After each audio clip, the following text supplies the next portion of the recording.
Okay.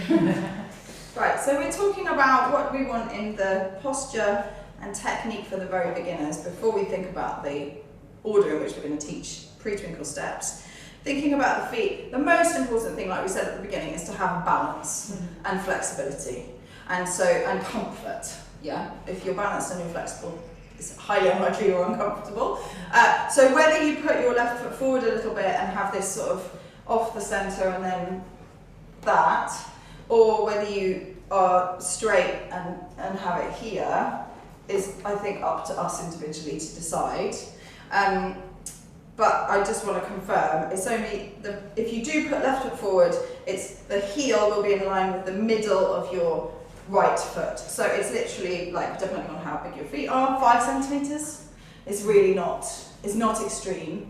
And if you do teach that, well, either way, when you're going from rest position with the students, then we're going to do like penguin feet, little V, and take a step. Then you definitely want them to do a little bit of a sway, so because they're going to move their weight onto the right foot to move their left foot wherever it ends up being. And then if you just put it down, you're going to end up with this quite often. So you definitely want them to do a little bit of a sway and make sure, and like Iram said, that's a really brilliant idea, you can get them to jump, and that's the feeling that they want. So you need to check that they've got their feet in the right place, whatever that is for you.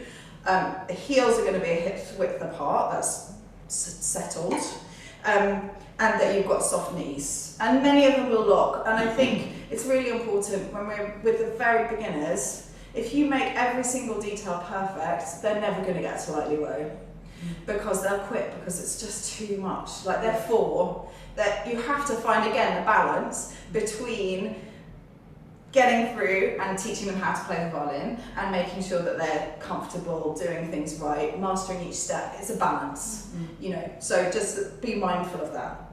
So then you want your hips stacked on top and your shoulders stacked on top of your hips.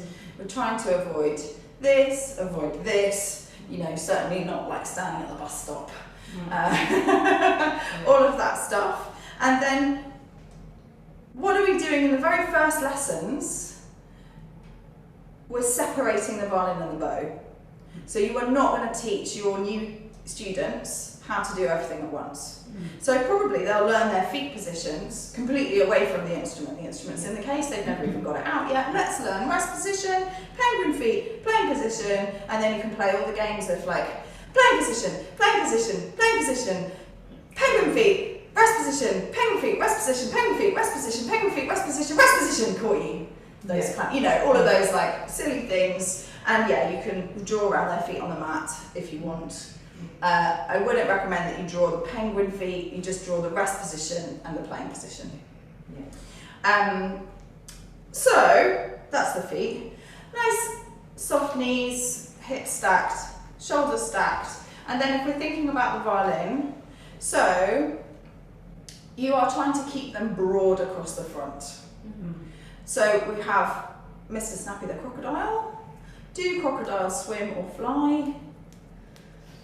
They swim, so they swim underneath, because otherwise they'll go like that, yeah? So Mr. Crocodile, or Mrs. Crocodile, or Ms. Crocodile swims underneath, and I think it's really helpful for the little ones to put the fingers over the strings, because this is how many kids have dropped their violins in front of me. And also, when you hold it like this, you're holding it really hard because you're anxious, hopefully, about dropping it. And so then if that turns into this and you don't move them, they've got all that tension. They just won't release it because they're full. They don't think about how to release things. So for me, Mr. Snappy, swim under the violin, thumb on the back, I often put a little sticker there, fingers over the strings, stop the traffic. This is in line with your left foot. Can you extend that line? Turn the button to the sky. So in their first lesson they've learned all the parts of the violin and the bow, and then make a silly hat, and they have to, some of them need help not to do that, but they need to keep their violins up, and you can do it, you know, you can do stop the traffic and then you can put a little thing on if you want there and see, and then hello ear, literally touch your ear with the button. That will make sure that their head is in the right place and that they're coming down close enough. And then you find the collarbone, and then the last thing, turn your nose towards your bridge and drop onto the violin. And then, so the benefit of this is then if they're going to play, they have to take this off and put it here. And generally that will mean that they release that tension. They're not going to go like that. Yeah? Whereas, like I said, if you keep them like this, they've got all that. Yeah? So let's just do stop the traffic. Jacqueline, you can lead us. So be penguin feet. Then I don't know how it's called. Playing position? Playing position. Or take a step. On take a step. Yeah. And then crocodile. Mr. Snappy. Mrs. Snappy. Yeah. Then we'll go under. Yeah. And onto the back. Snap. Snap. Okay. And then. So demonstrate with your thumb right okay, onto so thumb right here. Right? I would say further. Okay. Yeah. Okay, and then the fingers over the string. Yeah. And you can, they love to do this. This is a good check. Oh yeah, I can do that. My thumb's not moving around. They love to make a sound. Yes. Okay, cool. And then stop the traffic. Very good. How are you going to stop them doing this? Align with your left foot. Great. And then bottom, the button up. Button. Yep, or bottom. And then they'll like that more probably. silly hat. Yeah, make a silly hat. High ear. Say hello to your ear. Wonderful. And then in. Yeah, great. And align with your collar. Yeah. Yeah. So most of the kids, that's for the parents, that kind of detail of like you want it on the collarbone. They don't know what their collarbone is. But for most of the kids, hello ear, and then just, find it. And then turn your nose towards your bridge and drop onto the violin. Hi! How do you say? I always seem to get them doing that. Yeah, I think mostly it's because they want to see in a straight line down the strings. Yeah. So we do a lot of putting a little toy here on the head. Okay. If you put it here, obviously it's not actually the angle that you want. Sorry, not obviously. It's not the angle that you want. So so a lot of things, if you just put your violins down, a lot of the things I do before that as well, I'm going to just demonstrate. Demonstrate with you, Sarah, if you come here. So hold my hands. So I'll hold their hands like that so that they're not going to twist away. Iram, can you see all right? Yes. Yeah? And then look at me and turn towards your imaginary violin. And then tip your head. Yeah, so it's like you're going to sleep, and that's like the listening ear. And so we'll do like loads of them. Turn and tip. Lovely. Turn and tip. Brilliant. Do you want to go? So you have to do it the wrong way, because otherwise they'll follow you this way. Okay. Yeah? So turn and tip. Yeah. And sometimes you need to be like, we just need to have a little sleep. Have a little nap. And so that will mean that they're dropping the weight of the head. So if you think about your violin in a comfortable place without your head, which is very weird for us to find that, because it's such an automatic thing to apply the head. So if you feel that place, and then you think about, okay, turn, and then tip, and that's just giving you that slight drop towards the violin with the left ear. Okay. Because I do tell them to go like chin up, turn, and chin down, but then they don't have like the. Yeah, you don't need to put their chin up. If they're starting here, this is like they're going to get a lot more movement in the spine than they need at the neck. So they can just turn and then tip. Yeah. Comfy? Mm-hmm. Yeah.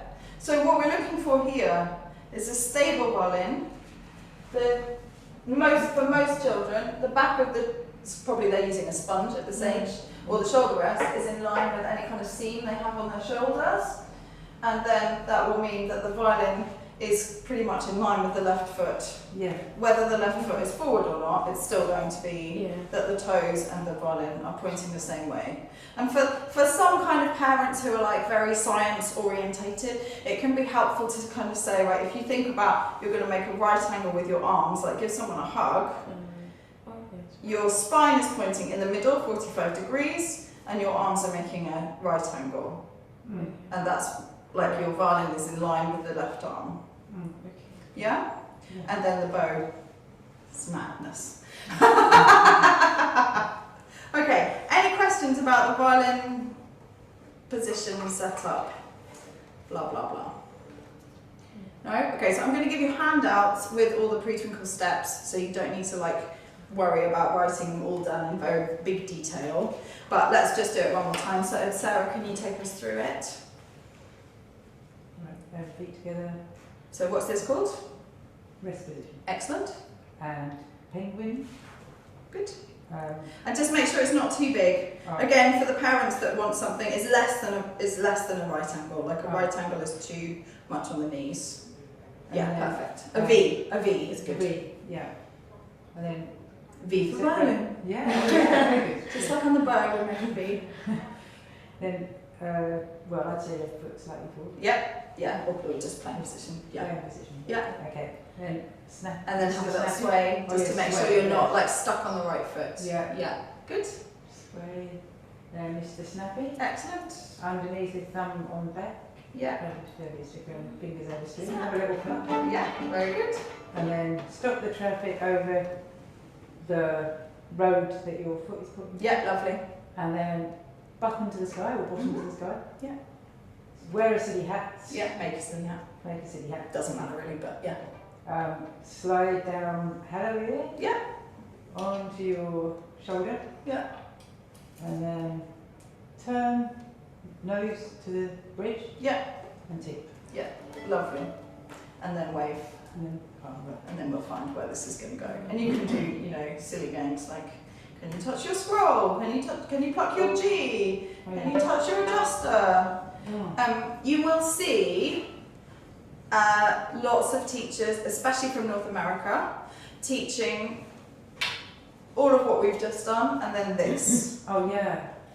Let's just put violins down for a minute. So relax your arms. Put your violin into playing position and feel the shape that your shoulder makes with your right hand. Just feel the front, all of the muscles in your upper arm. What's happening, right? Yeah. Now, put that right hand down. That's it. That shoulder on your right shoulder, and then feel again. The difference is intense, right? Yeah. And the other thing that's happened is it's all further up. So you've made this gap smaller. Yeah. Okay? So that means it's a very effective way to keep the violin up. Because it jams it all in, it's very difficult to drop it, but it's not helpful for this. Because you move this, you know, I did it like with one student for about 5 minutes and I was like, this is bonkers, I don't want to do it. It feels like you're coming closer. Yeah, it's horrible. I feel it's really horrible. So what I teach is, let's just do that again, put your violins down. So find that violin position, have a little feel of your muscles, and then put this hand on your tummy.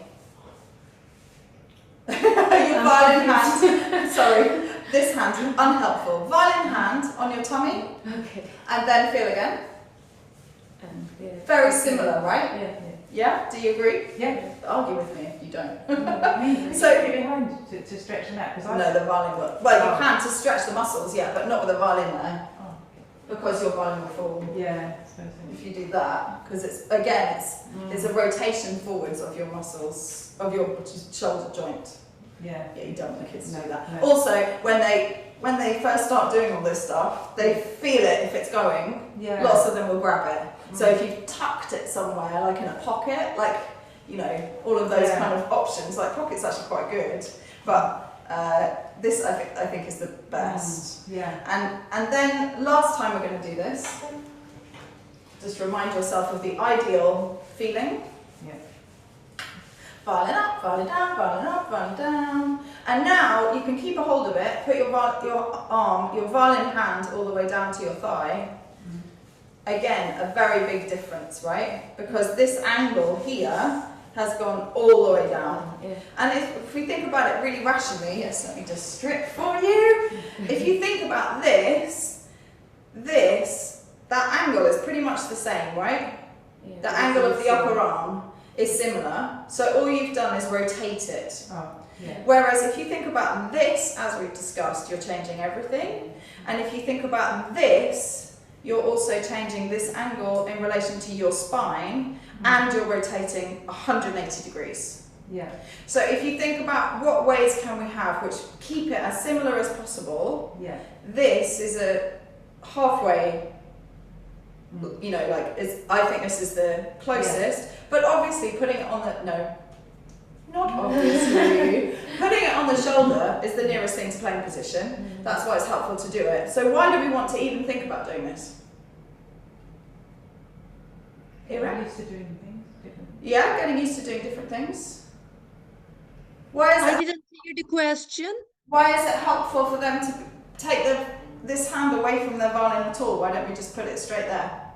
Yeah, to feel the violin on their shoulder and the neck, and more comfortable. Try to hold it in balance in their neck, Yes. not with their arm. Exactly. For the little ones, I think it changes around 3/4 size, maybe half size. But for the little ones, we want them to hold the violin with their head and the left hand to be entirely free to be doing fingers, not also cradling, which is what we do later. Yeah. So if you go from, I've done stop the traffic, my fingers are over the strings, and then I just go like this, you may well not have the weight of the head on the violin properly. And sometimes if they're holding the weight of the head, you can't really tell whether they're holding their head in space and their violin with their left hands, or whether the head is doing the job. Yeah. So I talk about, you know, sharing the tasks, like most kids won't be doing like chores by the time they're 4, but they'll understand that it's inherently right. So the two things that are helping you play the violin with the violin part are your head and your hand. And if you are putting the violin up and then holding your violin with your hand and then doing fingers with your hand, what's the head doing? Nothing. And the hand has got 2 jobs. This is not fair.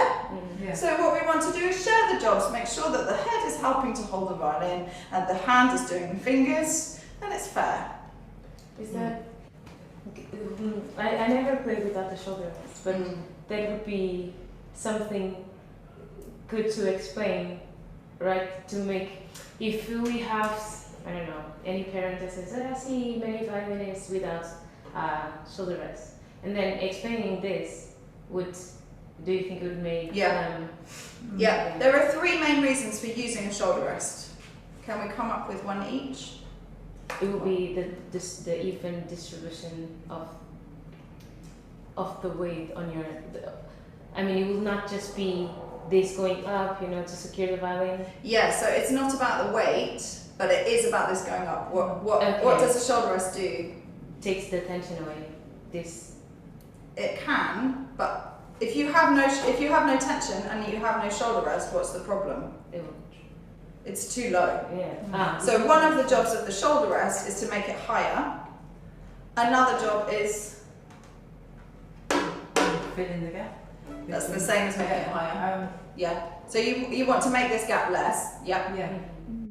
Iram, can you think of another thing that shoulder rests do? Yes, it so avoid for some neck injuries in the future. I think it's one of the most important thing. Doing this can cause lots of injury on the neck. Absolutely, yes. And so that's kind of the same thing, isn't it? It's still the height.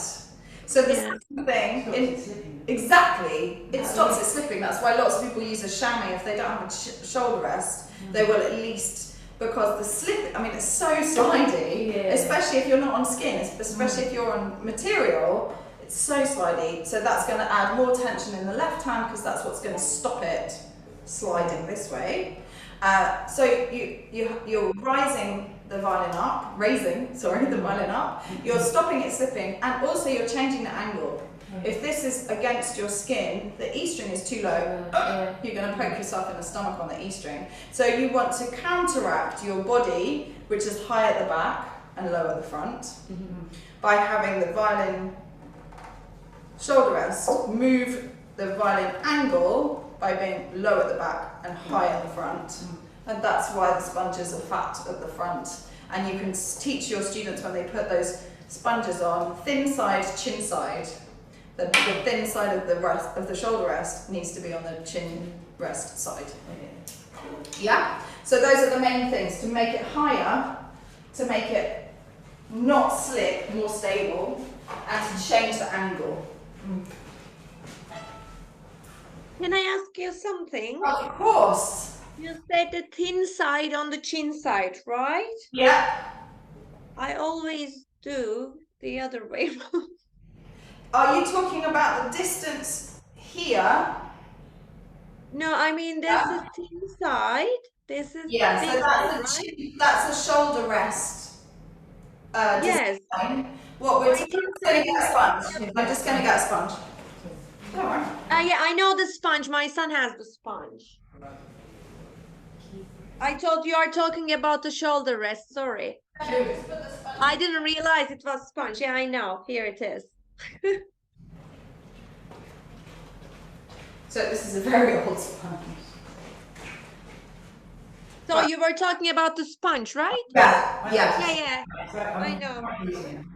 Yeah, so we have the thick side and the thin side. Yeah. And when they put them on, they need to put the thin side with the chin side. Obviously it's too small for my violin. But then because then that is making it higher at the front. Yeah. What you're talking about, Irem, is that the shoulder rest is wider on the chin side, Yes. that the actual rest is wider. Oh, okay. So We're I thought I was putting my shoulder rest No, right. no, don't worry. We're just talking about the height. So if you Oh, put it this way, Um, show us your shoulder rest. So probably as you, if it was on your violin, as you hold it up like that, the left side will be lower than the right side. yes. Yes, because that's how you're counteracting high, low. Yes. Is that what you Okay, have? all right.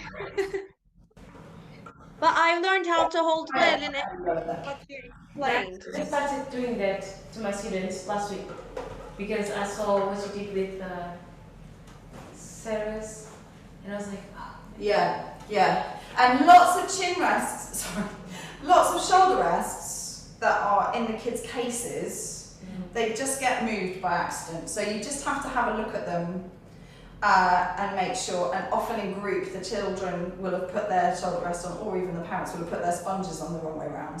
So you just want to have a little look along the line and make sure that you can see that the thick side is at the front. Yeah. Okay. Excellent. So the main takeaways from that, we want the violin parallel with the floor, which is so obvious to us we haven't even said it, but it's not obvious to the parents. Yeah. Okay. Yeah? You want the violin pointing along the same road, track, as your left feet. You want your shoulders facing forwards.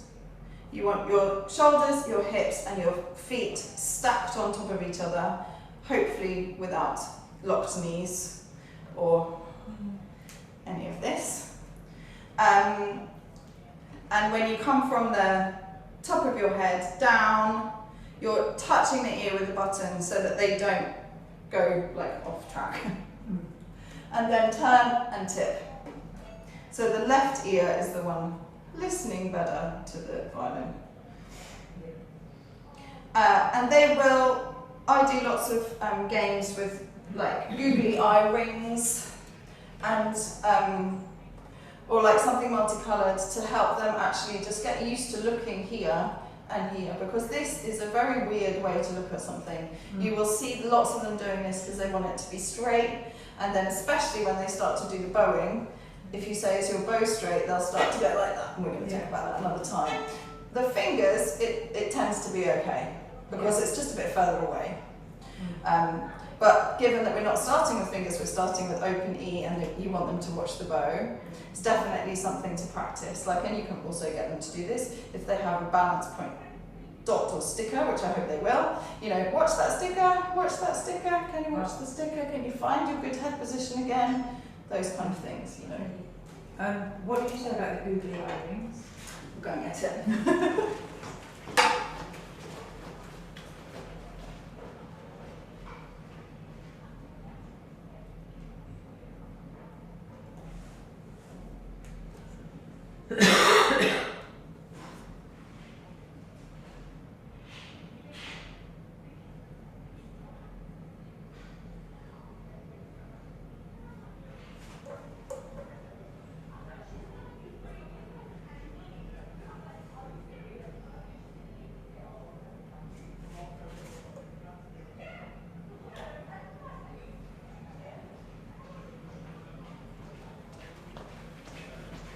So for the head, a toy with beans in, like these, I can't even remember what they're called now, Beanie Babies.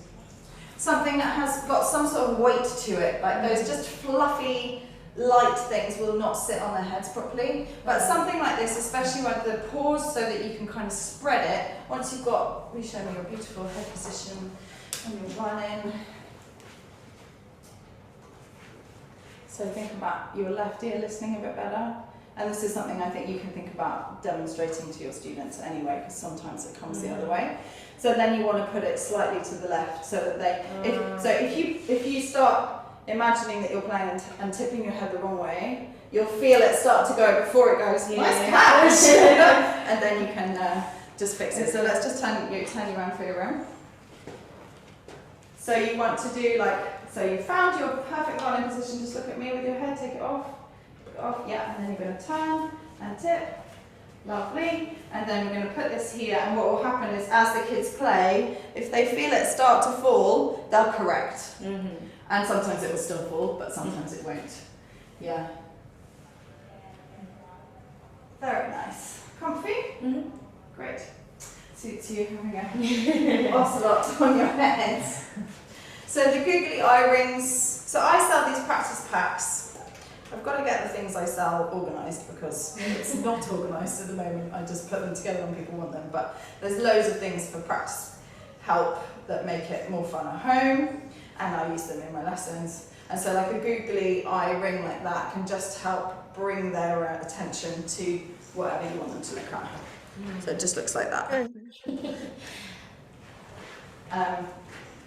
Shall I just show you the rest of this and then we'll have a break and then we'll talk about bow holding after the break? So what you use the googly eye ring, you don't put it on there? No, I put it on my finger so that I can show them where It's to. just like, if you want them to have the head position.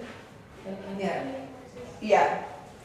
And if you've got a child maybe later on who's staring at their fingers when you want them to be looking at their bow, it's just much better than look at your bow. They've got a fantastic ability to ignore words. And also like one of the things I talk about a lot with my kids once they do start playing twinkles with fingers is flicky eyes, because really I want them to be thinking when they're very first starting, eyes on bow,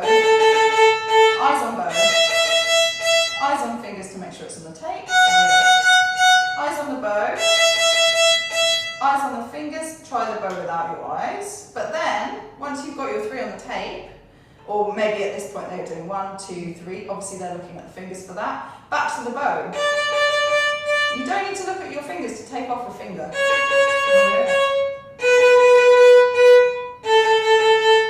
Because otherwise you get a lot of extra strings. So this is really helpful for that. I'll be like, okay, so here we go, you got your, and then you just, like the less talking you can do, the better, really.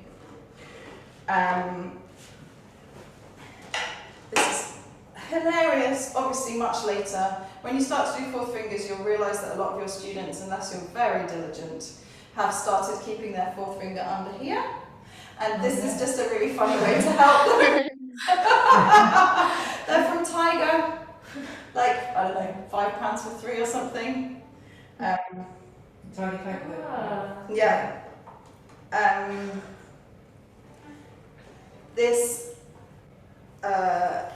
So I do quite a lot of, with the slap bands, putting it there to make sure that they're not going to squash whatever animal they've got on it. Like, don't squash the tortoise, turtle, whatever it is. But also they can put it here. So the turtle's the leader, so you come to the heel. This is helpful if they're trying to keep something right, and rather than you saying, this hasn't been used in a while, rather than saying like, oh, you got it wrong, you just like, so if you're working on waterfall, instead of going, fix your waterfall, or just moving it, you just go, and then fix it for yourself. They can also make a bow hold on it. I mean, it's not great. You can't really put the full finger on, but if they have the thumb bent and on the bottom, you can practice your twinkle variation. So, Obviously not up to speed. Can you see that, Iram? Yes, yes. Yeah. So they can practice. So that this can be used in many, many different ways. I have a flag that I also use to stop them doing something that, you know, if they're trying to practice not touching the wrong string, for example, wave the flag if they touch the wrong string. And it's just another nice way not to be telling them. Have a little mouse. I'm going to go a bit closer to the computer because these are getting very small now. You need to be an octopus, don't you? Like, you need 8 legs, arms. So we have a little mouse that we can put, like, just check, so to check that you don't have this crunched up there. So the mouse can go through the mousy hole, and also we talk about a mousy hole here. So can the mouse run through there? Yeah. These pipe cleaners are so helpful in so many different ways. Mostly I use them. Could you hold my running? Yeah, so you can put it in the F holes. You can actually even put double in the same bit of the F holes, the top bit of the F holes, and then make like a literal kind of place for their bow to go. It's really helpful if you've got kids whose bows are going all over the place, or you can just use one if they're just going over the fingerboard, or just one if you're just going towards the bridge. There are other things we use those for, but that's the main thing. You've got little bats that you can make, like, so you want to keep your umbrella fingers like this, and then you take the bat up, and so this is obviously further into book 1. But if their fingers are really flying high off, you put the bat there, and they might play, you know, perpetual motion or something, just keeping those rainbow fingers without touching the bat. This is really super fun. There's a tiny little piece of paper. You could just do this with a piece of paper, but problem with demonstrating it is my violin is very resonant, so it does kind of go off on even non-resonant notes. But when you start to talk maybe around G major, maybe earlier, depends if they're, you know, playing really out of tune or not, basically. There's a little bat here. I've just got 2 bats because I like bats. People also make butterflies or hearts or whatever, and you can put it on the G string, and you want to put it between where your bow is going to go and the fingerboard, and it's got to be quite small. And then you can show, okay, so on the D string, if we're going to talk about F sharp, is that note in tune? Yes, it's in tune. I can't make the bat fly. But look, the magic that happens when you play a G, because it's the same note, and then we'll talk about the note names. And thank you. Look at the magic that happens. I'm going to make my bat fly, and I'm not even going to touch it. Oh wow. Yeah. So it will come off because of the, like you can see the I don't know how to say that. vibration. Sympathetic resonance. Yeah. There you go. Yeah. So you can make it fly, and they can make it fly, hopefully. If you use quite a big one on tiny violins, it might not work, but mostly they can. And then you can play it out of tune and see that it kind of wants to fly, but it won't. And all of these things are very cute. What is that? That is a price tag for something else. We have these things are wine bottle markers, but little silicone things that you can put on the bow. You know, for example, if you're doing Happy Farmer, the first time we come right to the heel. Oh, on my violin they stick. So can you get to the blue? Especially if the kids don't want, like if you want to practice games that mean loads of stickers would be moving around all the time.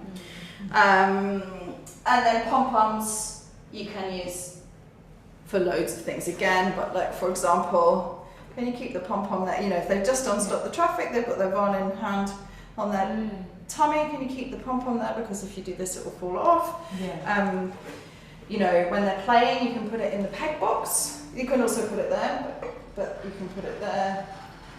And again, like, you know, so they're just really nice. And you can also use it in the bow hold for, can you check that, will it fit through? Oh yeah.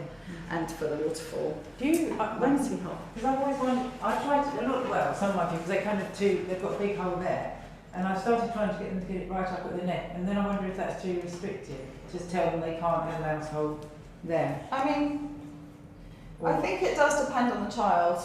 Yeah, I know exactly what you mean sometimes. I think mostly it's to do with their shoulder rest position. yeah, That if the shoulder rest is far away, like too far down the violin, yeah. they won't be able to get it in because they don't want it. Or maybe the other way around, if it's too close. Yeah, Why can't I work this out?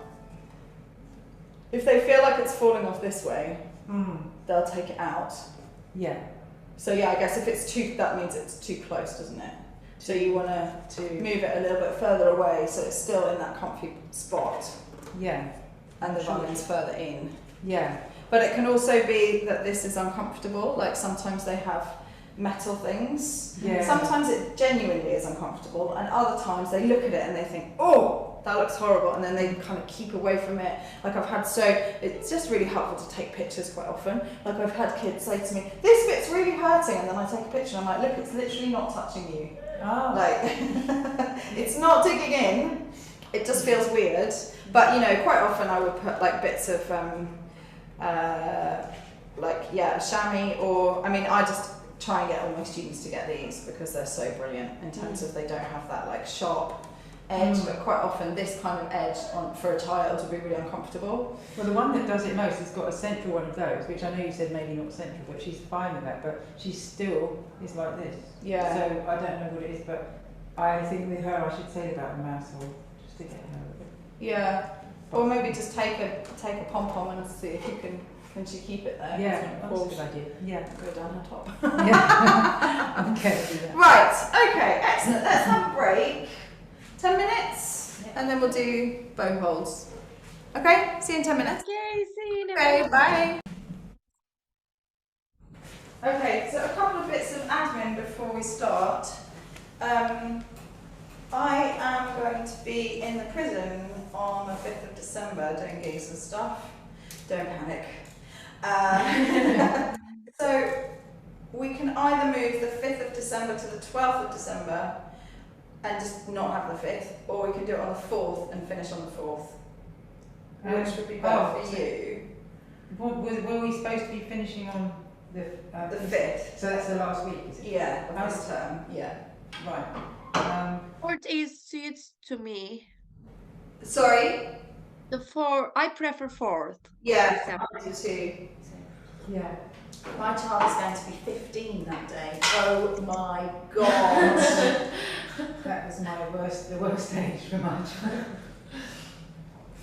Okay, so teacher training. So we're going to move it, I will remind you, but we're going to move it to the 4th. Okay. So how many weeks off do we have then? 1, 2, 3, 4 weeks off, so we come back 5 weeks after Right. we finish. So we come back on the 9th. All the dates are on the teacher training yeah, schedule. Please put them in your diary. Yeah. Well, yeah. Um, I might have to do one or two. That's fine. That's fine. Good. Okay. So, any questions have occurred to you about violin posture for the little ones? I was basically just comparing what I was doing before, and I didn't really have a reason to do this just because that's the way that I was teaching. Yeah. And now it's like I understand why, and yeah, it's cool having this training at this day, because like tomorrow I have my green group, like the small ones, and I can put everything in practice. It's really cool. Awesome. Any questions? Well, I mean, some of those things I've been trying to do, and I'm still finding they're not stuck in, and I don't really know what to do about it. But when I've actually got a good shoulder rest and everything, and they're still, I'll come back the next week and they're back to this again, and I don't really know what to do. Maybe I'm not being. I think when you were talking about take time to set up, I think I'm too nervous because I didn't say at the beginning to parents it might take 2 weeks before they play a note, or even a month. And maybe that's going to be, I won't ask too many questions because probably I should just do this more thoroughly. But Well, I think that is part of it, but I think other things that can really help are, for example, they can play against a door jamb. Right, you can't do it against a wall because of your bow. Yeah. But can you just turn the computer? Mm. But they can play like this, you know.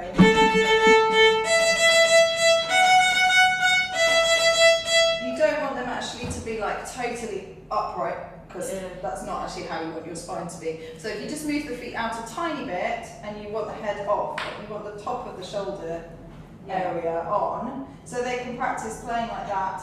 It's really good to talk about imagining a hot air balloon from the top of your spine. So it's from the back of the head. Yeah. So if you imagine your spine continuing, it's going to come out here, it's not here. So it's not this, but it's that slight chin tilt from the back of the head. Like imagine you're hanging by, you know, yeah, exactly, hanging by a thread, or that you've got a hot air balloon there. Just giving you a little bit more extra height. And for some children, it's just practice, and it will take a while, and it depends. So then about really communicating to the parent how to make sure that they're doing the right thing, teaching to the priority where they're making sure, if you want to shut the door, that's also fine, because there's a breeze coming through. Making sure that they are like waving the flag, or you know, doing like whatever they're doing to help the child remember, that they're actually like helping them, remind them they're not just either talking at them, which they're filtering out, or ignoring it. Oh, yeah. So if you think about, you know, very broadly speaking, you want them to be doing the new habit more than they're doing the old habit. Yeah. So there will be some things that they can't think about. For example, keeping broad shoulders when they're maybe doing a bit of sight reading, or they're trying their most recent piece, because there's too much other stuff to think about. But when they're doing their review, when they're getting set up, when they're playing old pieces, these are the moments where they can think about that, and that's why we want the practice to be more than 50% review and old stuff. Yeah. So that you can think about developing these new techniques and new habits. Because if they're practicing 80% on their new piece, they're not going to have the space to think about fixing technical issues. Yeah. And lots of these things are like, oh, I can do it like that, and then you kind of understand, and you're like, great, I'll go and do that tomorrow. And then also lots of them are things that will come together by the end of the first year, by the end of the second year, in 10 years' time. You know, like it's that kind of melting pot idea of like they all feed into each other. So until you've got a better understanding of the whole picture, some things won't click into place. Yeah. And some things like, you know, I remember when I was doing the training and I was very aware of all the issues in my teaching. And then some of them it was like, oh, right, like 4 years later I was like, oh, I can now teach a good violin position. That took a long time. And it wasn't because I wasn't thinking about it, it's just because some of these things really take time to embed in your own teaching and how you're teaching and what you're asking them to do in practice. It's such a multi-layered thing that it's not just like, this is how we teach the bow hold. And then other things you just learn in 5 minutes and you're like, oh right, yeah, that's how we teach the bow hold. And then that's what you teach from now on, if that's what you want to do. So, you know, don't feel that your teaching should sort of keep pace with everything that you learn, because some things you're learning, you don't complete learning until way in the future. Right. And other things you learn on the spot and they're kind of immediate. And some also, I find some do it really well, and others just absolutely stubborn don't. Yeah. And if we think about, you know, dyspraxia, so like not really being able to understand how your body works properly, and dyslexia, which is kind of like the reading version of that, and autism, behavioural disorders, all of these things are on a spectrum, right? And so if it is a spectrum, that means that you can be somewhere on it without it being obvious. Like a problem.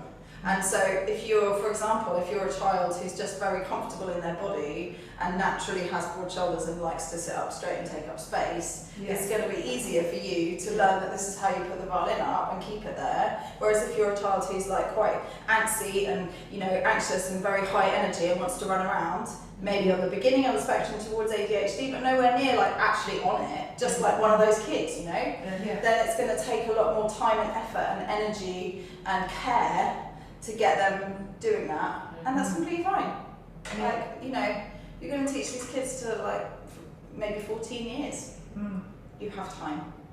It's one of the great benefits. So they can sort of keep going through without the bow perfect posture. I think that's really important. Some teacher trainers would shoot me on the spot for saying that. But what's the most important thing in the centre of all the things we're doing? Joy. Exactly. So if what you are doing has become joyless, you will lose the motivation, they will lose the motivation, they will want to quit. It doesn't matter how brilliant their violin position was in the 6 months that they were doing it before they quit. No. So, you know, we've got to keep the balance in mind of they want to progress, they want to learn tunes, and you know, I think for me, like when I was training and in discussions I've had with many trainers, there are lots of people who are like, I want them to make sure that they've got everything perfect so that they can move forward. You know, yeah, that's an ideal situation, brilliant. But when you get the kids who can't move forwards at a reasonable pace and have everything correct, the answer that I have to that is like, I have taken on students, for example, Noelle, who's one of my video kids, who came with a whole bunch of problems, and I would never have said to her, Mum, sorry, she's got too many problems for me to teach her, she's not well set up enough. I would take on anyone that I want to teach who wants to learn with me and is prepared to do what I ask them to do, roughly speaking, because I know that I can fix any problem that they appear with. And so if you apply that to your own students, okay, yeah, you might not have the perfect bow hold, but if in a year's time you've sorted out their posture, they've learnt some more pieces, they're feeling the joy, they're really excited to do it, then you can adjust the bow hold. Yeah. As long as it actually isn't making it, if it's so bad that you cannot have any joy in what you're doing because, you know, if your kids are playing like this, then you've got to address that because learning the next piece like that is going to give them less joy than playing it like this. Yeah. But if they're playing like this, you know, like, no, this isn't great, we don't want that, that's not what we're teaching. Yeah. But if they've got to go to Aunt Rhodey like that, and then you can really teach them how to hold the bow properly, fine, you know, like, I think this is something we're going to talk about when we discuss teaching from the balance point. In Suzuki, you hear a lot of discussion about the 1 point lesson, which I always found very confusing, and I still think it's not a helpful phrase, because when you're teaching at a workshop, which is how most trainees observe most lessons, and when you're teaching on the teacher training course, you do your teaching practice, it's easy to do a 1 point lesson because they're 10 to 15 minutes long. When you have your own student in front of you for half an hour every week, how can you do a 1 point lesson? Yeah. Like, also, I want to teach sight reading, I want to teach review, I want to teach, you know, like, it's not always one thing that I can keep all the way through that lesson. And so for me, Ed Kreitman's reinterpretation of that as the teaching to the priority is so helpful, that you look at the student and listen to the student in front of you and you teach them the most important thing. And you ignore everything else because you can't teach it all at once. So if you have a child who's playing with a bow hold like this and a violin position like this, you need to fix their violin position before their bow hold, because this is going to cost them in terms of their playing quality and their comfort a lot harder than this is. Wow. So then you fix this, just like if you've got a child who's really tense in the left hand, it will 99% of the time be because this isn't good. You can't unlock the left hand unless you fix this. Because it's literally because they're holding the violin. It's a very sensible reason to have tension in your left hand, so you don't drop it. So that we will discuss in lots of detail when we get to that book. But teaching to the priority and just thinking like, okay, here are the 10 things I'd like to be different in my student. Which one am I going to address now? Address that one until it's been addressed and it's fixed, and then work your way into number 2. Because otherwise you just overload them, you overload the parent, everyone gets overwhelmed, the joy is gone. Right. Any questions? Are you still recording? Yeah. I think I'm recording. Yes, I'm recording. Any questions? No? Great. Okay, so let's talk about bows. Put the violins down. Get your bows. Oh, I did just want to show you one quick cute thing that you can do. You can buy these like almost anywhere in WH Smith or whatever. It's a tiny little pencil. I haven't even sharpened it because I don't use it as a pencil, but it's got a little high five hand on it. And the kids think it's hilarious to do high five, you know, so when you've done stop the traffic, blah, blah, blah, and they're here like to go high five with a stupid tiny hand. Yeah. It's just the same as your hand, but it's stupid and tiny, so great fun. So, you know, so many of these things you can choose to keep or not. And it very much depends where you teach. If you're taking all of your stuff to where you're teaching every day, it's very different from if you have somewhere where you can leave it all, or you're teaching at home or whatever. Okay, I have my violin, which is the wrong thing. Okay, so before we even start to think about touching the bow, we are going to do several things. So just shake your right hand and flop it palm up. When you do this with a student, you'll have some who are like this, and you have to, then your first job, teaching to the priority, is to get them to actually be able to do it soft. You might have to do, okay, can you put it in my hand?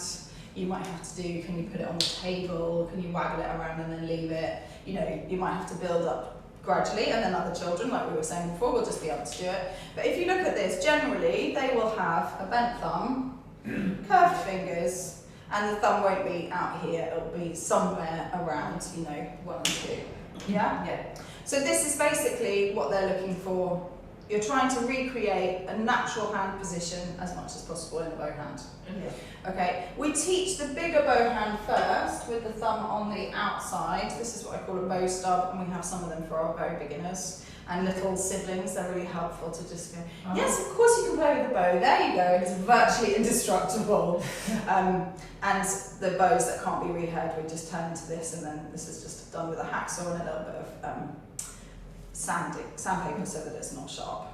So we teach with the bigger hand shape first because it helps you to develop the muscles, and it also helps you to see the thumb, useful for the parents, and to make sure, like, this is harder to do here than it is here. It's very easy to play with a straight thumb inside. Yeah. It's actually quite hard to play with a straight thumb on the outside. So the first thing that we often do is the bow hold bunny. So we do the shake, and then you can go like this, and then turn it over and put your little fingers and your first finger in the air like the bunny's ears, or you can just do it like straight from here. Depends on your teaching style. If you want to go straight into this, I think it's helpful to make a star first. So you make a star, then you curve your thumb. Some of them find that quite difficult. So you can just do, like, you know, in, out, shake it all about, all around song with your thumb, I guess. Never thought of that before, but around we go, up and down. Anyway, anything to build flexibility. So then they've got that, keep a hole, and wrap your middle 2 fingers over the nail. Some people do it like this. I think it's fine. This is closer to the beginner bow hold we're going to make, but I feel that it too easily turns into that. Whereas if you're wrapping them around, the fingers kind of keep the thumb bent. Yeah. But, you know, again, it's up to you and the students, and maybe we won't even go into that much detail thinking about it. And so you've got the little ears, and you can say, can you wiggle your bunny's ears? Can you give my bunny a little kiss?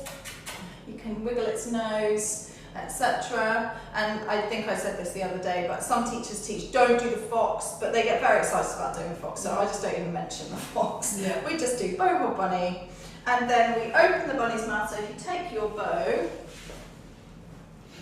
so imagine your bow's in concert position. You've got your frog on the right, you've got the hair towards you, and you've got the tip on the left. You remember concert position is the violin and the bow on the floor? Yeah. Yeah? So if that was how it was, then you're going to pick it up, and this is what you'll eventually need to teach the kids to do as well. But for the moment, you're going to be holding the bow for them. But when they do it themselves, hold the bow with the wrong hand in the middle of the bow, and so then you can point the hair towards the floor. Yeah. Open the bunny's mouth, close the bunny's mouth so that you've got the 2 teeth going onto the ferrule, that's the silver bit, and next to it, and the thumb is a little bit on the hair and a little bit on the silver. And then flop your first finger ear, and for most bows it will be over the join between the silver and the black. And then find that little ledgy bit with the little finger so that you've got the nail on the top and the flesh on the side towards you, and then turn it up. And so if this is your hand, your teacher's hand, that's when you let go, is when it's upright, because this is a lot heavier for them to hold, whereas this is more balanced, and they can also, like, literally rest it on something. Yeah. Yeah? So then you're thinking you might want to check finger, finger, finger spot. You want to check they've got a V shape with the thumb. You remember, I'm going to just come a bit closer to you in a minute to check that all of this is clear. You've got that little finger on the corner so that you can really have some purchase there. You're not on the screw, and basically you've got a little bit more of a gap between 3 and 4 and 1 and 2, like we had when we did the boho bunny. Yeah. And you want to make sure that this is not pointing. You can say to the kids, do your parents say that pointing's rude?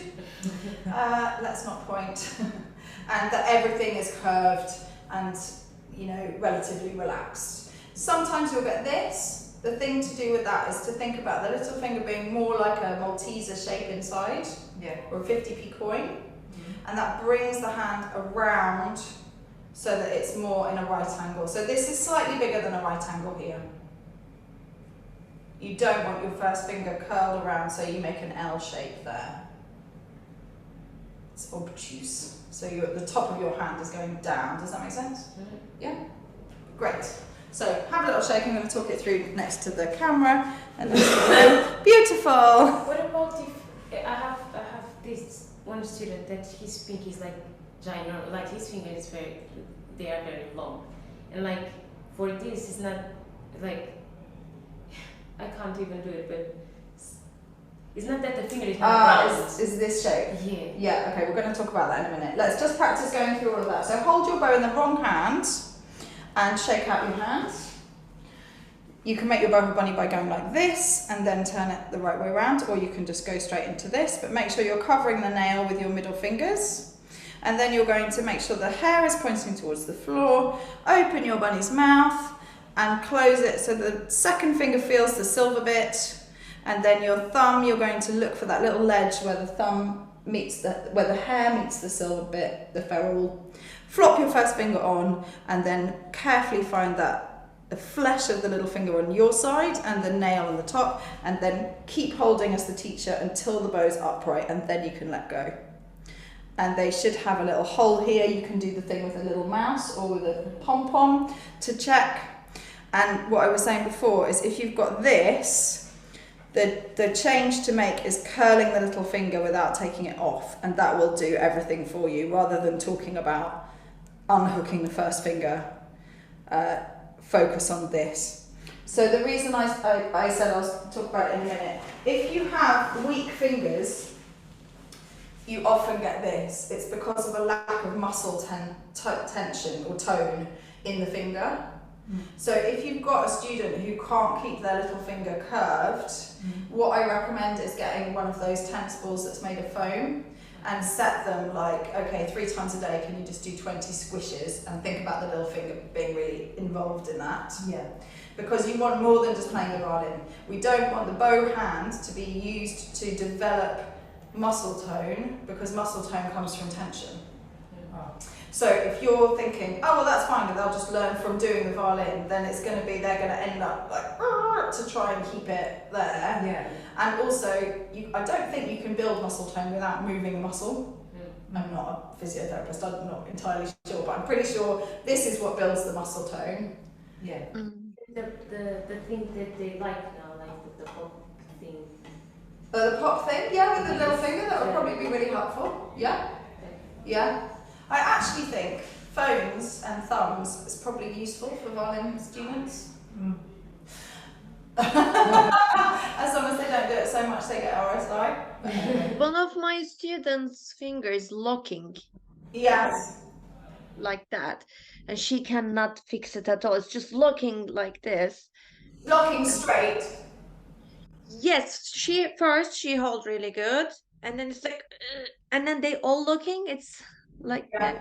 So I think locking as often as too far away, so that you can try bringing it nearer to the third finger.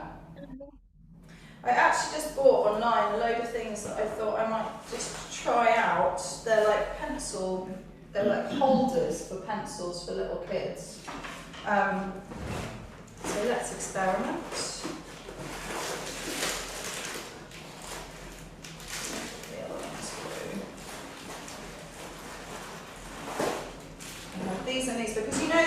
can buy, have you all seen the bow hold buddy?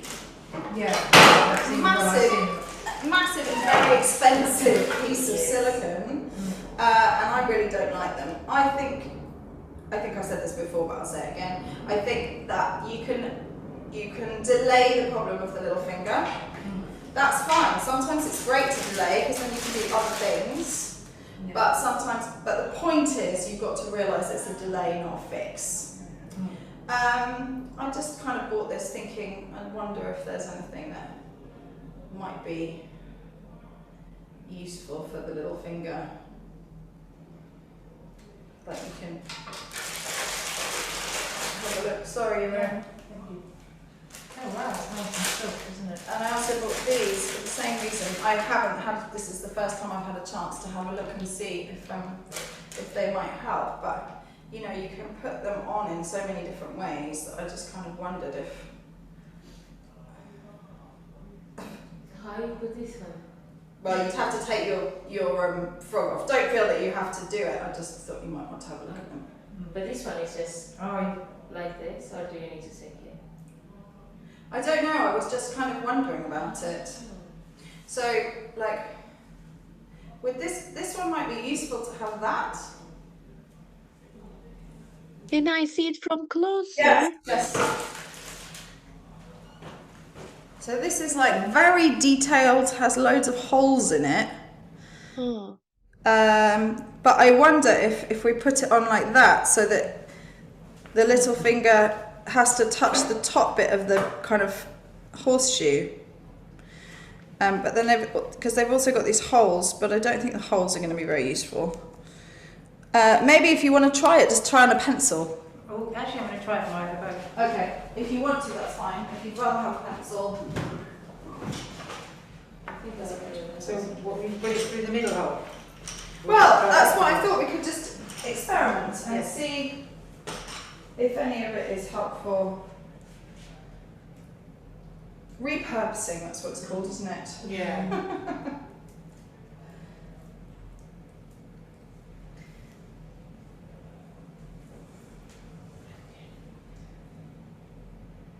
So this one you were saying maybe like Yeah, that might be helpful. I think that's probably the only way it's going to be Yeah, helpful, because- because I don't think this is... I think if we put it through the wrong hole, it's not going to be... It's the wrong angle.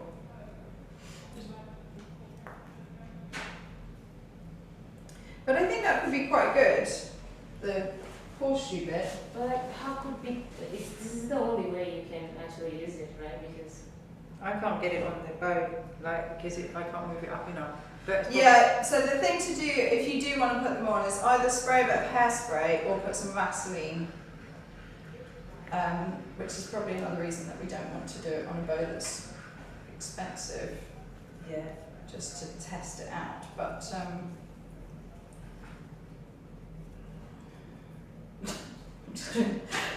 to think about how this might work now, because it may not. May not. Because I've got a bit coming off my bow that's getting in the way. Work. Because also it's quite long. for And this then, one is okay, I think, if we put the because it's not that you put your pinky on the top, but here like Yeah. you know. So I think the fish is okay as well. And you know, kids like cute things. Yeah. Yeah, that is. Is this the bow hold body? Like that? Yeah, I mean, I hate them. How much are they? I don't know. $26.95. That's I mean, 22 quid. These are like 5 for £1. And I think that you can just shove it on the end. And then you can put your nail on the actual bow. And the little finger doesn't slip off the top because it's got the fin. Oh yeah. These are from Temu. Temu? I don't know how to say it. T-E-M-U. I'm just Oh, yeah. get the computer before it dies. Hey, it's really good. So I think that's my favourite option at the moment. Bear with me one sec. But this one is like.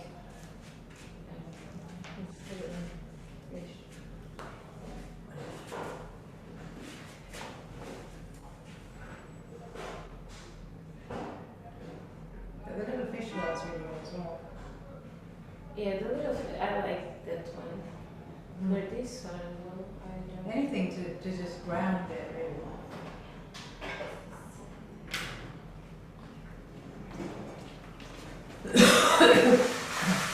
The fish does work quite The well. fish is quite good, isn't it?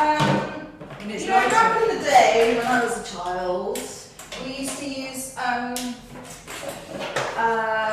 what are they called? Like those foot things, Corn like plasters. They're like corn plasters. corn plasters. Thank you. And they were also very good, but I think mostly now you can only buy the foamy ones, which just aren't as good. No. So yeah, I think those are quite good, aren't they? Maybe this one can be good if it doesn't have those things Yeah. on top, because then you can put like, to make it round the thumb, saying like it needs to cover all your nail, and then this two here, and then the pinky can If you go put it, right there. You see, but this makes it a bit hard. if you put it down on the top, because the thing about having with a pencil is that also you don't have a frog on, so it might not work once we put the frog on.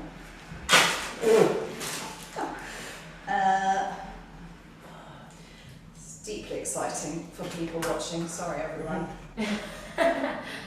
It's good to see, you know, this is how new ideas start. Trial and error. The thumb is in the wrong place Where's the frog? You know, yeah. because you can't put It it doesn't down. work because you have the frog. Yeah. Yeah. So I think these are a no. Yeah. Yeah. But Oh. yeah. Broken. Yeah, this one's broken. But the Yeah, fish- I think these are a no, but I think the fish is quite good Yeah. and quite cute. And very cheap. Oh, I wonder about the underside. No, I think the top's best. And then also hopefully that will mean that they are actually getting used to feeling that little ledge because they've got a little ledge there. Can you, is this possible? Well, so it's like Is it to have like the pinky here and have the third finger on the back of, no, it's not because of the, that's okay. Because here it's possible to have like the third finger there, but because it will be not on the right place. I don't think we want the third finger to have anything extra anyway. Yeah. So I think what we've decided is that you can buy these from temu.com and they're very cheap. And then what you can do is put your little fingernail. What is against- their name? Sorry? What's the name of those? Ah, good idea to know that.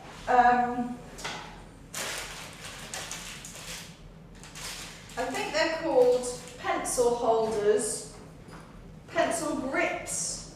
But if you bear with me 1 second, I can tell you.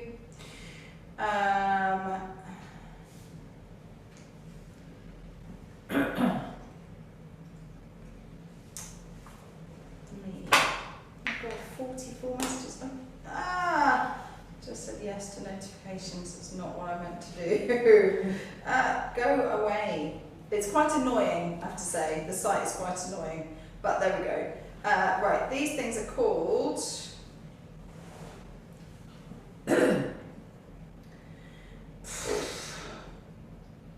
Where are they? I didn't buy all this stuff. There. They are called Dolphin Fish Writing Posture Correction Device to hold a pen, correction, silicone, loads of things. Can you Yes, I can send those share down? it. Yes. Yeah, that's good. Share to WhatsApp.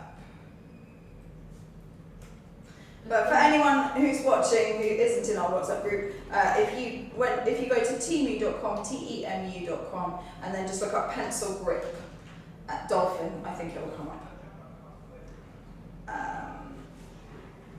Okay. Done. Good. Great, okay, so how far have we got? Can we make a bow hold yet? Yes, so we're going to make the bow hold bunny. We're going to open the bunny's mouth.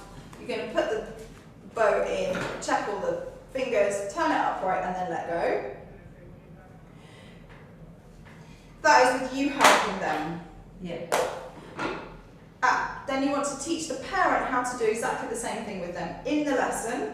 Yeah. So you can see how different the bow hold the parent gets is from what the bow hold you got was.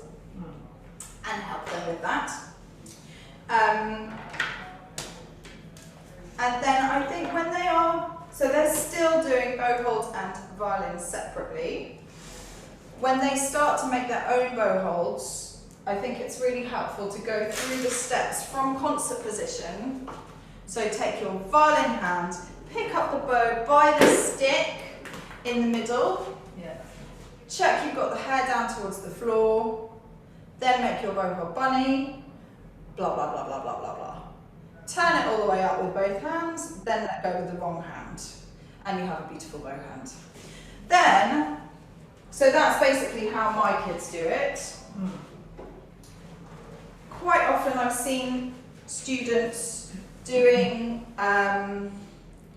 like picking it up and turning it, like, I can't really remember because I don't do it, but like turning it, like making I've seen a belly button bow, and then that's kind of helpful because they can see it from a different angle, and then they can turn it up. Not quite sure how they get from here. I guess they just sort of do it like that, it's fine. And then other times, sometimes I've seen teachers like make the train tracks with the middle two fingers in the centre of those fingers and like come all the way down the train tracks, then put the thumb on, then sort of take the other hand out of the way, and then you've got a bow hand. That's a really good idea. Yeah. I can never get them to really know that they're, well, I don't let them do that. To not do that. And also really that contact point is so important. Where Yeah. if you've rubbed it all the way on there, Yeah. you can get a feel, aren't you? Yeah. So I think that can be really good. And also, are you making a circle with the middle finger and the thumb? Is a helpful thing to check. You know, like they're not actually touching, but very close at the beginning. This is a beginner bow hold, I just want to stress that. This is not what we want them to play bark double with.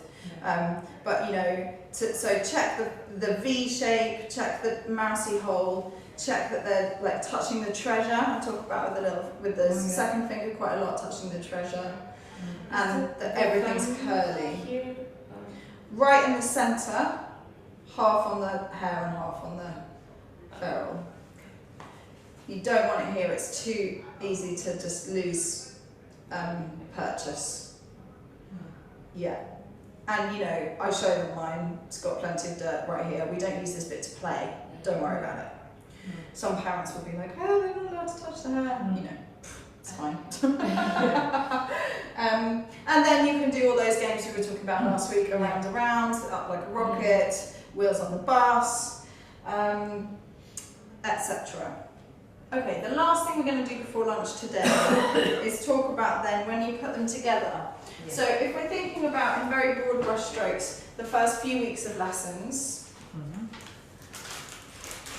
shortly we will watch my first lesson with Riker, but what I tend to think of trying to do in the first lesson, so here for us the parents have had 6 weeks of their own lessons.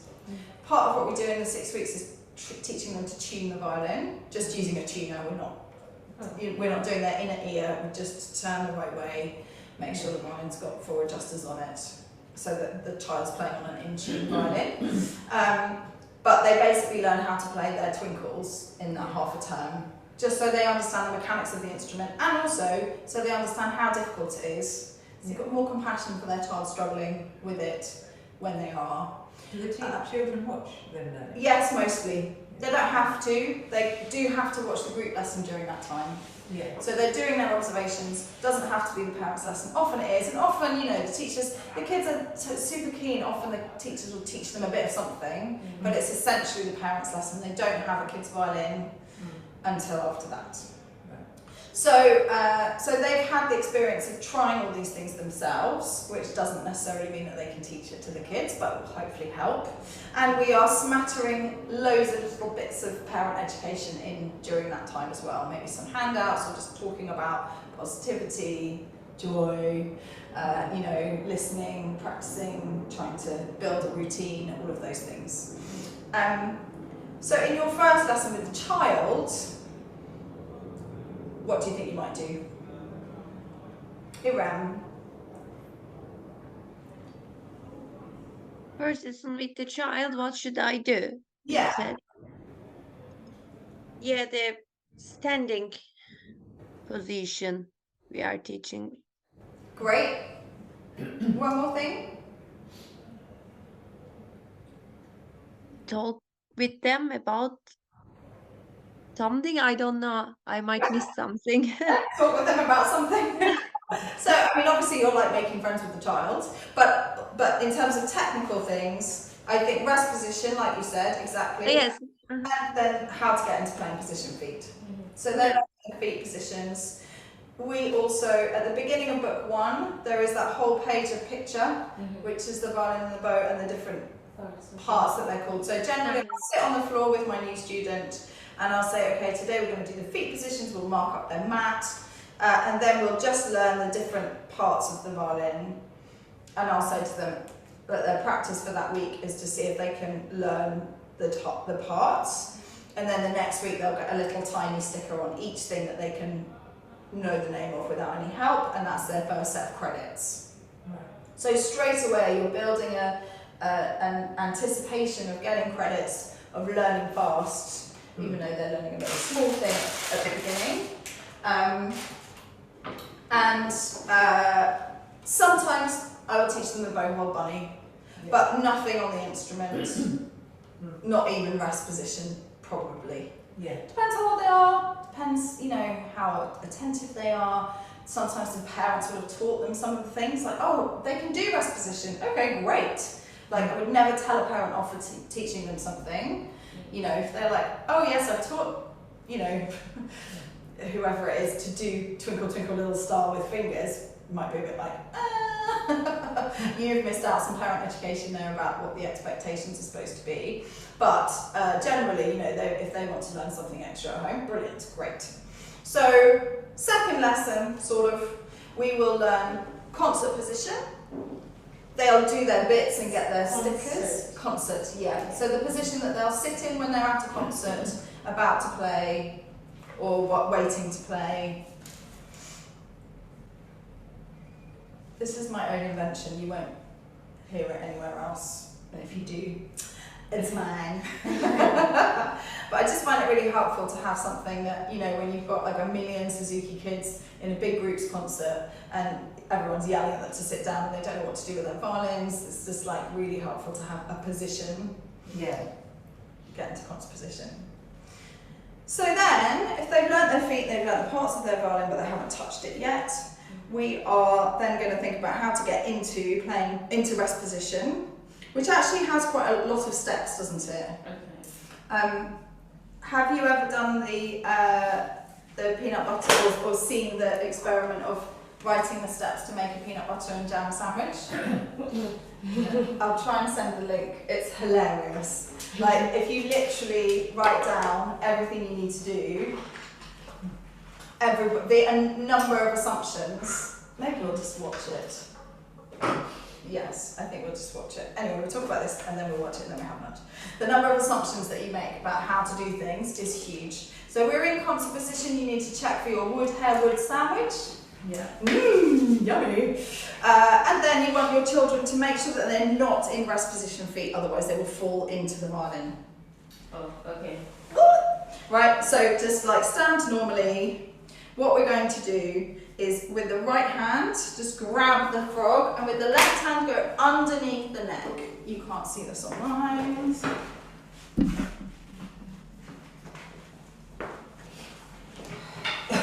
So we're gonna, and if they're really tiny, they'll need to do one at once, right? So pick up the bow, just pick up the frog, and then you can put your pointer finger through the middle, and you've got a hook for your bow.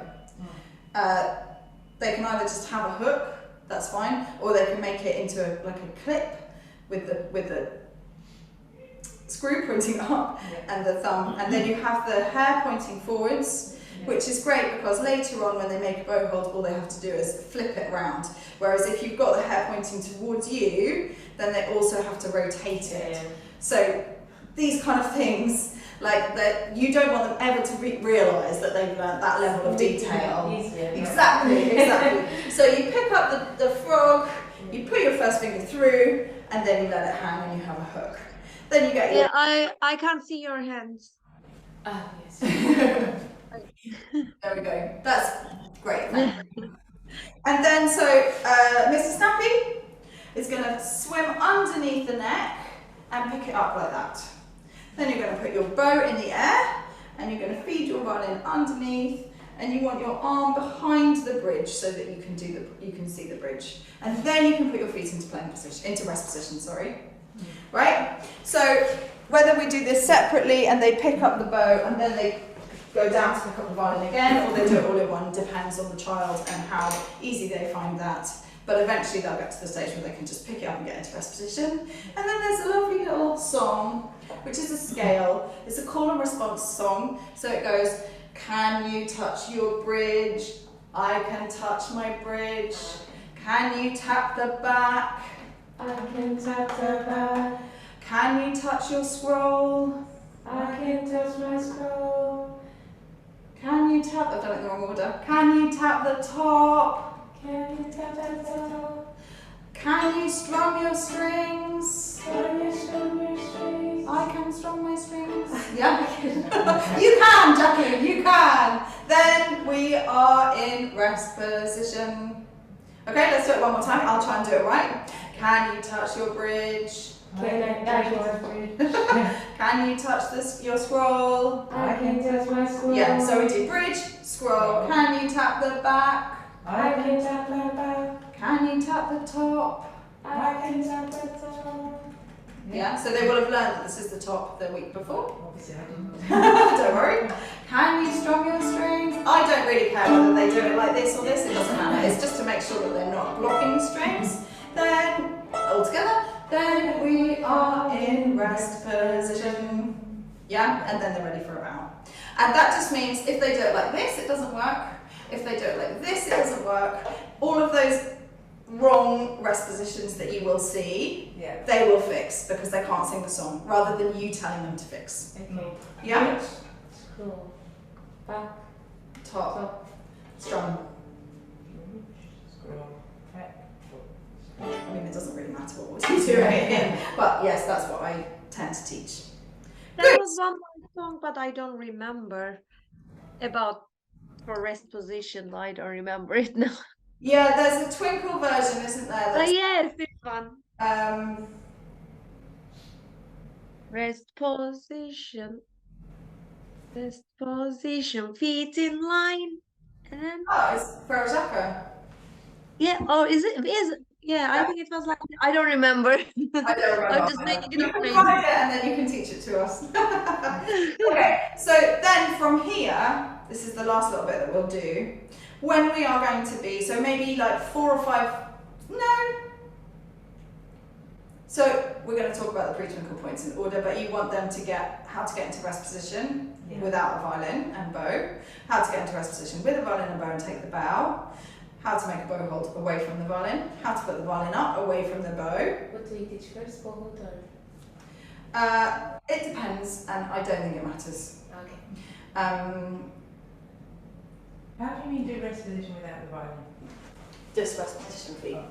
Oh, rest position feet, yeah. First lesson, rest position feet, Yeah. playing position Oh, feet. yes. Yeah. And so by the time, I tend to teach the bow hold first because it's harder, so they need a bit longer on it. Yeah. But some of them also are desperate to put the violin up.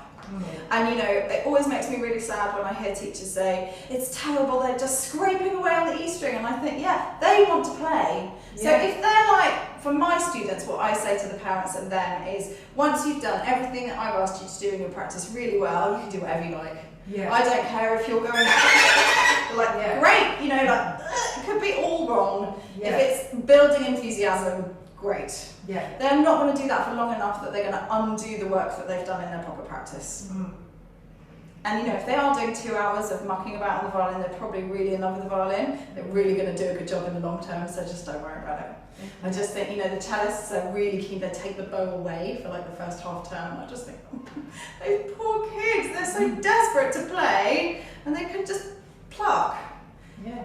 Anyway, sorry cellists. Right, so the last bit we're going to do is just how you get into playing position all together, because again, like the peanut butter sandwich that we're going to watch in a minute, there's lots of steps. So we work our way from the bottom up like a plant growing. Mm-hmm. So we check we're in rest position, check that your hair is to the front, check that you can do the song, check that you've got the right feet. Then we do penguin feet, take a step, have a little sway. Then, if we're going from the bottom up, we do the bow hold next. It's really often the case that people put the violin up, and we're going to do it wrong on purpose to see why we don't want to do that. Just take a step that way, because otherwise our violins are going to knock. So let's do the violin next. Mr. Snappy, swim underneath, snap over the strings, stop the traffic, turn the button to the ceiling, make a silly hat, say hello to your ear, turn your head and tip onto the violin. Move your fingers, you might want to give a wave, or you just move them onto the shoulder. Now, if you're a 4-year-old and you're now going to make a bow hold, what's going to happen? Well, you might not drop it, but you're certainly going to move all of this to do all of this. And then what have we got to do? Get back in. So many people do, babe, don't worry about it. Then we've got to do all of this again, right? Yeah. So if you're growing like a plant, it's brilliant because you do your feet first, and then your bow hold is the next thing. So then also this hand is free. So then you can take the bow in the middle, just like you have when you were doing it separately. You can make your bow hold whichever way you want to do it. If you want to go down like this and just over your fingers, or if you want to do the bow hold bunny, it's easy. You can manipulate it any way you want, right? And then the last thing you have to do, which is new, is once they've got their bow hold, they're holding it, they're going to be stuck between themselves and the neck. So you have to take it out of the violin. Yeah, and that's, exactly, quite a fun thing to do. And then you do stop the traffic, blah, blah, blah, blah, blah, blah, blah, blah, blah. We're in perfect playing position, and the last thing you have to do, I will do a helicopter over your strings so that you are in the right line, and then you land on the E string. So a helicopter would be like here, and then as you land, the elbow relaxes, and you're doing from the balance point. Yeah? So the things that are new when you put it all together is the order, so you go from the ground up, bow hold first. That's all the same, and then you just need to take the bow out. But if you don't, and you do stop the traffic, it becomes very obvious. So, it's not a problem that if you forget about it, you'll never realise you've done it wrong. Do you do playing position before you get the bow hold? Yes, so everything goes from the floor. Oh, yeah. So feet, penguin, playing position, sway, bow hold, however you want to make it. And sometimes if they make it like this, they'll just keep it pointing out and you can do the violin without this. But lots of them will still want to make it upright because the balance is easier. Yeah. So then you have to take it out. Then Mr. Snappy, stop the traffic, turn it to the ceiling, make a silly hat, say hello to your ear, I turn and drop your head, take your fingers onto the wood, fly your helicopter into the air, and then land on the E string. There you go, beautiful. Okay, great. So I'm going to find the video. Have a moment. I will bring you a bit closer so that everyone can see. Okay, so let me just find it and then we will watch it.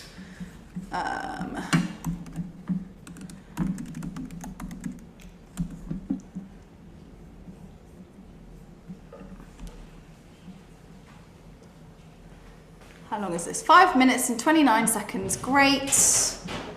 This tiny device. Shut up. This tiny device. Okay, we're going to share screen. Make it a little bit brighter. Optimize for video. Okay, so literally the search I put in, if anyone wants to see it, is just peanut butter jelly sandwich, precise instructions on video mode. Has changed the way I eat breakfast every day. What is Zoe? Zoe is an app that comes with an at-home test kit to help you see which foods are best for you. Our members are constantly highlighting the benefits of Zoe and how they... You're not making any sense. Sorry, you ruined it on purpose. You know what? I'm hungry. I could really go for a peanut butter and jelly sandwich. Do you guys think you can write down some instructions and teach me how to make a peanut butter and jelly sandwich? Yeah. I'm done. Step 1. Get 2 pieces of bread out. Got 'em. Get a butter knife and get some PB. Take 1 piece of bread, spread it around with the butter knife. No, Dad, with the peanut butter. I'm just doing what it says. It says take 1 piece of bread, spread it around with the butter knife. Hold on. Get some jelly, rub it on the other half of the bread. No, Dad, open the jelly. Well, it doesn't say to do that. Put the breads together on top of each other. Take a big bite. This doesn't taste like a peanut butter and jelly sandwich. Fail.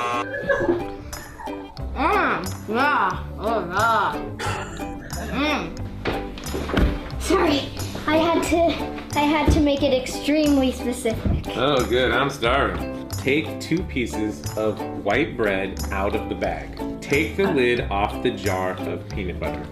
Get a butter knife and stick it inside of the peanut butter jar. With the knife, scoop a bit of peanut butter out A bit, that means like a lot. A bit means a lot? In my world. Alright. There we go. Doing better than before, though. Open the jelly jar. Squeeze it onto the other piece of bread. No. Done. Closer. Get 2 pieces of bread. Get some peanut butter. Take the peanut butter knife. Open the peanut butter. Put the knife in the PB. Get some jelly. Open the jelly. No. Squirt the jelly onto the bread. You're supposed to... Take the butter knife with the peanut butter on it. Wipe it all over the piece of bread that's blank. Take the butter knife. Rub the jelly all over the bread. Oh, he's doing better.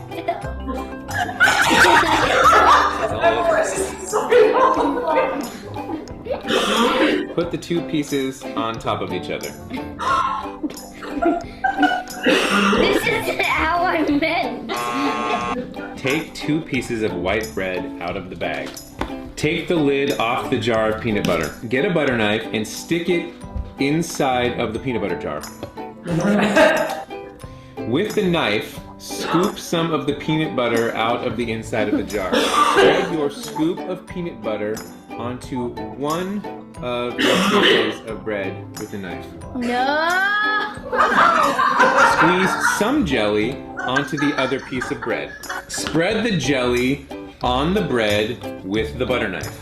Put your 2 pieces of bread, peanut butter and jelly sides together. Done.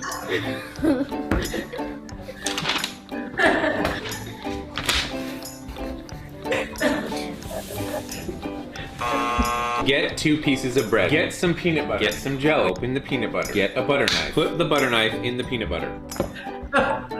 Take the butter knife out of the peanut butter. No. Take 1 piece of bread and take the butter knife that has the peanut butter on it and spread it all over the top of the piece of bread. That's the top. I mean the sides. Squirt some on another piece of bread. Take the butter knife, rub it all over the top of the piece of bread. I quit. You're not making any sense. Sorry, you ruined it on purpose. He knows how to make one. I know, Evan. It's the joke. It's the game.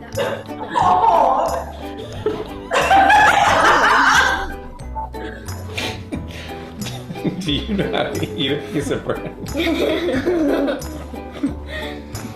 You want to take your sandwich with you?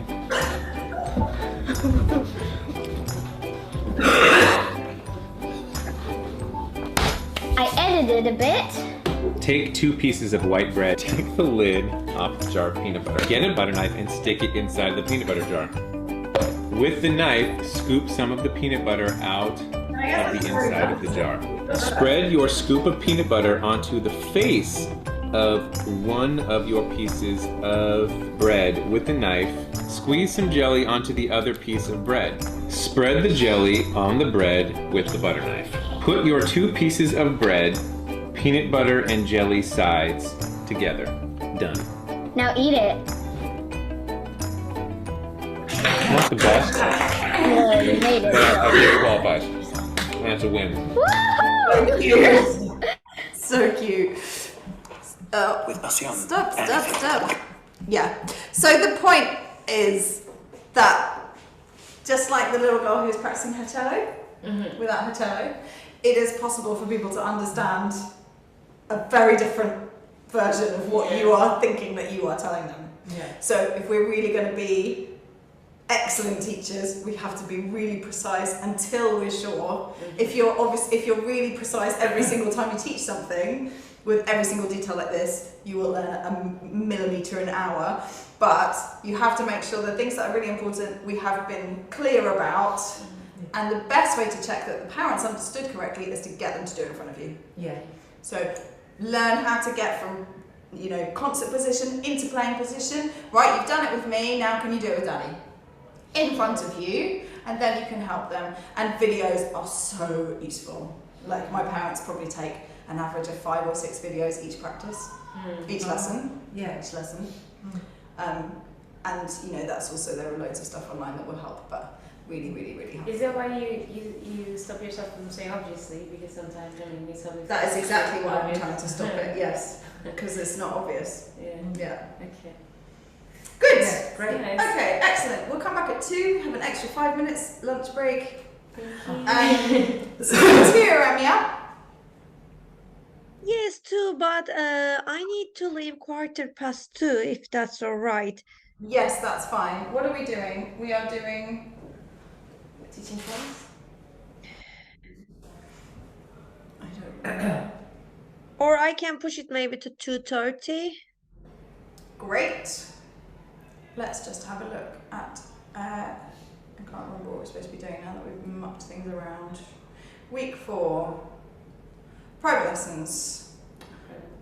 Group class for trainees. So why don't you just not come back and I'll do private lessons with these 2 and then we'll do yours next week. Yeah, yes, perfect. Cool. All right. See you next So I will see you next week directly. Yeah, you're finished. See you. Okay, thank you. Okay.